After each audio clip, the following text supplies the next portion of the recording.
I have an article that talks about the ranking of pride between countries. And on the list, I think Taiwan is 200. No way. On national pride. Yeah, of like 208. It's dead last. So at the time that this list was made, it's dead last in national pride, and to me that's disappointing.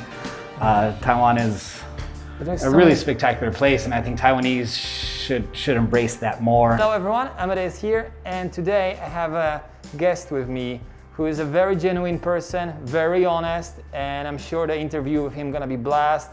He's been my friend for many years, so I want to introduce you, Josh. Hey everybody, my name is Josh Adams. So I was born and raised in Colorado, spent a lot of my professional life in Arizona. In 2009, America had a recession. Yeah. And so the company that I worked for had to close their doors and I became jobless. I decided to at least give myself anywhere from 3 to 6 months worth of traveling time in Asia. This is the tricky part, right? Yes. 3 months and we're talking 12 years later. Yeah, and so I had money in America, but in America, money is a lot different than it is here in Asia. So I just wanted to go someplace where I could kind of have like a little midlife retirement, where my money can stretch further than it would in America. And so I started to look into Asia, Japan, and China, and Thailand. And my research about those places is when I started to learn about Taiwan, the kindness of the Taiwanese people, how the Taiwanese people are very accepting of foreigners, and you don't always read about that when you read about some of the other countries that I was interested in.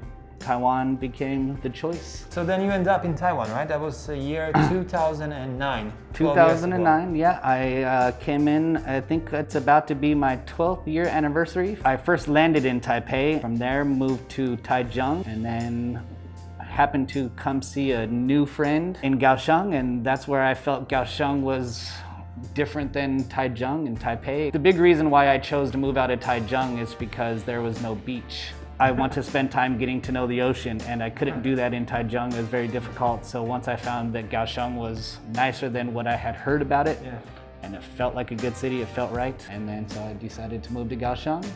And at the moment, I live in Tainan. Do you know what happy hour is? You mean like if you go for a drink at some time and it's like promotion at the time?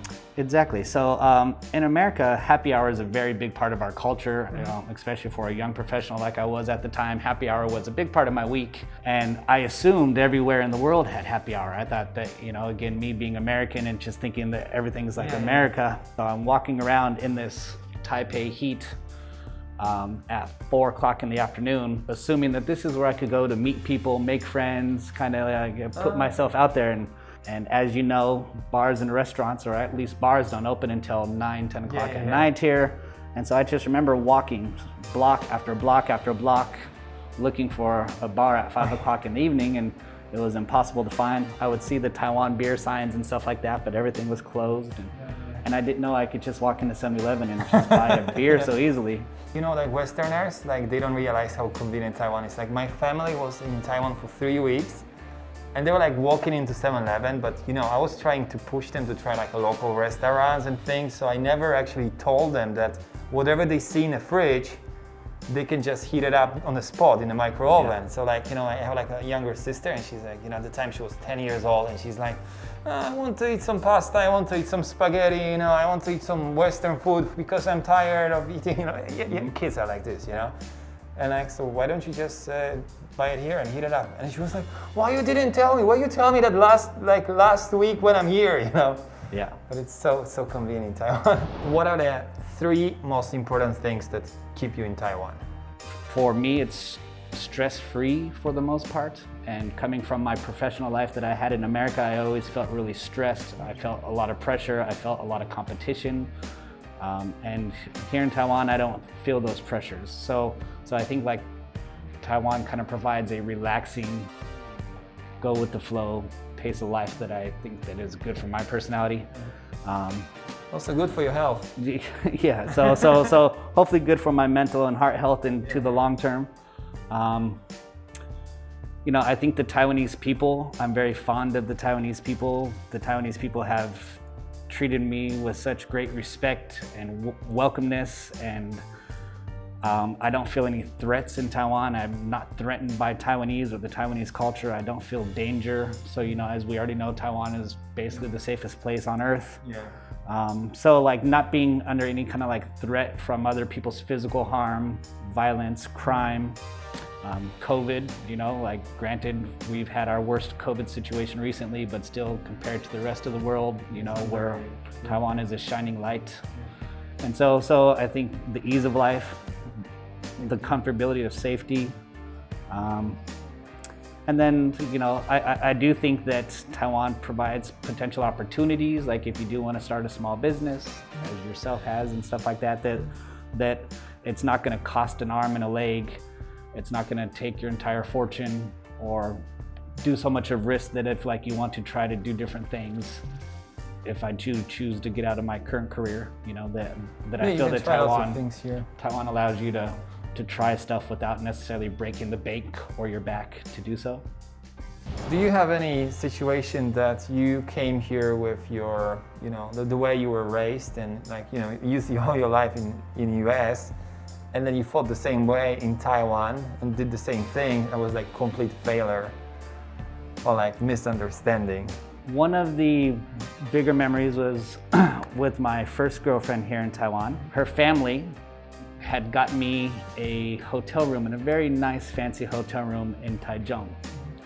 And so they paid for it, and it was just, it was a nice gesture from them. I wanted to do something in return from them. And this hotel that I stayed at had slippers that were furry, super comfortable. Like I just remember never seeing a slipper like this. Okay. And so this slipper was so nice that I thought that I would try to buy everybody in the family some slippers. I had dinner date later on that night with the family to go meet the uncles and the aunts and all that kind of stuff. And so I went and I bought a bunch of slippers. I think they were at the time $1,000 a pair. But anyways, it was the idea that I just wanted to, wow, have you guys seen these slippers? Yeah, so nice. So I went to go give them, and I guess this is not acceptable gift. Oh no. No, and so I remember like the grandma at the house when I tried to give the gift, like literally being angry with me. Oh my. Like yelling something in probably Taiwanese or Chinese at the time, and wouldn't accept them, and and so like I think basically I bought $6,000 worth of slippers, and they all probably went to waste and into the trash. Oh yeah. A little bit after. Do you know why, right? I think it's something maybe about sending people to their, if you give shoes as a gift, it means like I'm trying to send you to your death or something. I think like it's definitely walk away from the friendship, something like this, right? Yeah. Oh, okay. So walk away from the friendship and we're just starting it, yeah. Talking about gifts, so if you would like to bring something from Taiwan to your country, to your family and friends, what would you pick?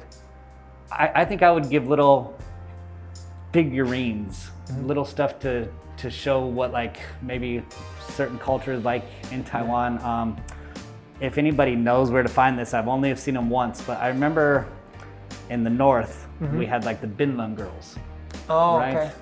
And I remember some little figurines like Binlung girls, like night market stand people, like, stuff. So cool. Yeah, it was, kind of like, so like I think it'd be cool to kind of like take something that people could look at and talk about and hold it, and and show other people when they came over to their house and ask. But it's very iconic. This guy. Yeah. So like miniature night market people, miniature Binlan stuff. I think that could be conversation starters. Yeah. And people would come and ask, why is it this? Why is this there? Yeah, it's really, Like my family was obsessed with their cats. There's cats that grab you money, just buy 10 of them, you can retire basically. They're gonna grab money for you 24 hours. This is actually, I know it's kind of cliche, but actually Josh is one of the first person I met in Taiwan who started talking to me, like out of blue, about eating stinky tofu. So I'm a big fan of stinky tofu. How did you discover it? Like some Taiwanese friends bring you into the restaurant? Yeah. I mean, I'm sure I could give credit to, a friend, girlfriend, somebody like that kind of got me to first try and start it. And like all food, there's different qualities and different varieties of that food. And so I think people need to understand that stinky tofu doesn't just come in one style of stinky tofu, that if you find a good restaurant, or if you find somebody that has a nice truck and they have a few different ways of serving it, you don't have to just get it in, I think, what people imagine as stinky tofu from a night market. So stinky tofu can be really good. I'm a person who loves sauce. So like if you give me, like I can't eat white rice, but if you give me sauce to put on it, I can eat white rice. So you say like if somebody doesn't like stinky tofu, the thing is actually they didn't try the good one. One, they didn't try a good one. I also think a lot of people go into trying food with a predisposition about the food, you know, like we have our eyes. If food doesn't look good, we assume it's going to taste bad. Yeah. If food smells different, we assume it's going to taste bad. So, you know, my advice to anybody is, you know, it's your mouth that eats the food. So make sure that you don't let your nose or your eyes spoil the opportunity to try something good. Because stinky tofu can be really good, especially it's served in many different ways. So yeah, I think there's actually lots of shops and they perfection, like they doing it better and better. They improve, they change the taste, and so just have to find the right place to experiment it.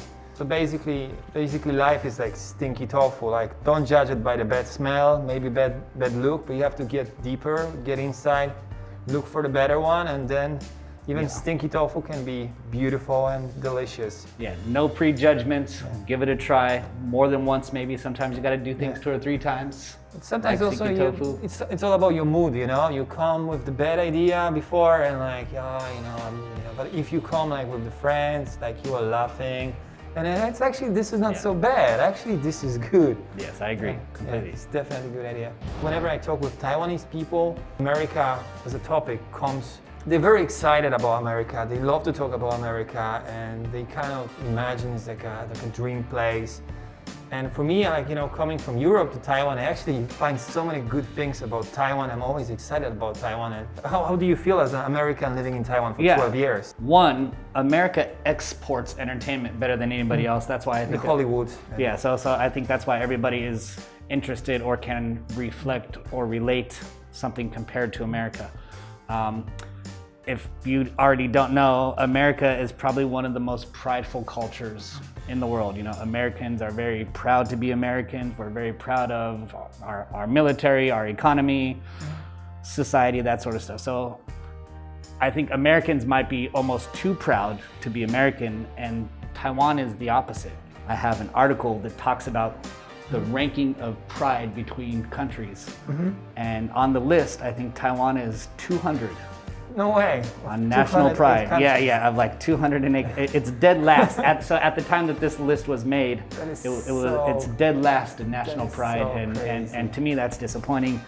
Taiwan is a really spectacular place, and I think Taiwanese should embrace that more. You know, I actually realized that if you live somewhere like you don't appreciate, you know, like you talk to the local people, and you like, you know, I used to live in Portugal. I meet people from Lisbon, and I show them places, and like, this is like the most beautiful beach in the world. And like, this is so nice, this place, and I never been here. I was born here, you know, like.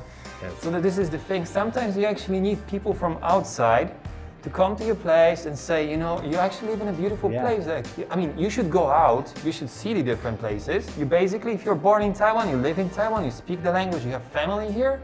You won the lottery. Thank you, Taiwan, for giving us this wonderful opportunity to live here and enjoy your country with you. Be proud of where you live. I'm proud of living here. Yeah, Taiwan is awesome. Taiwan is awesome. Do you have any suggestions for our Taiwanese people? Besides, you know, our recent conversation about being able to appreciate who they are and who their country is and the things that they offer to the world, and add a little bit more pride in who Taiwanese are as a country. But I would suggest getting out of Taiwan. Definitely do some traveling. Sometimes foreigners joke, and don't take it wrong or personally, but we kind of call Taiwan a bubble, right? And because like we live in this safe place, this convenient place. So I would encourage people to, because when you live in a bubble like that, maybe people tend to get a little naive. And so I think it would be a good experience, and not just for Taiwanese, anybody in the world, but to travel internationally, to check out different countries. And then it will really give you the experience and the knowledge, allow you to compare and or appreciate where you come from a little bit more or better. I think if Taiwanese got out, it's gonna open up any mind. So I would suggest more Taiwanese to travel. I actually think if people travel more, like world would be a better place. Because if let's say every year you come to different country, you make friends with people there, And I mean, actually, this would be like solution for a peace in the world, you know? Because if you make friends here and there, you learn about this place and that place, you actually understand the world better, and your life is better.